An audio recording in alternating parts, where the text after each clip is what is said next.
Masusing imbestigasyon ang ikakasa ng Philippine Sports Commission sa pagpanaw ng dalawang Ateneo basketball player sa umano'y training. Nakatutok si Mark Salazar. Dagdag sa bigat ng pagluluksa ng ina ng Ateneo basketball rookie na si Rene Baterbonia, ang marami niyang tanong sa pagkamatay ng anak na wala pa raw sagot sa ngayon.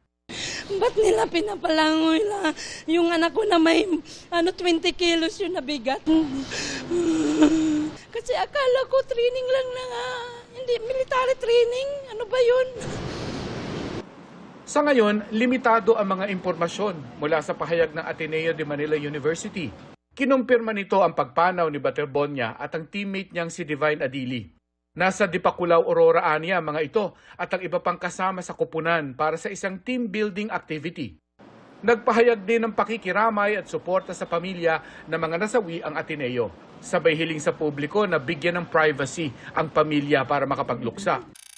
Sa isang bagong pahayag, sinabi ng Ateneo na dinala na sa isang punerarya sa Quezon City ang labi ng dalawa at magkakasa ng autopsy alinsunod sa hiling ng mga magulang ni Baterbonia, katuwang ang mga otoridad.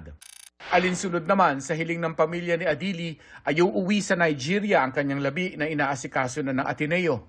Habang nakauwi na mula sa Aurora ang buong men's basketball team at coaching staff na sumasailalim sa counseling ng kanilang guidance office.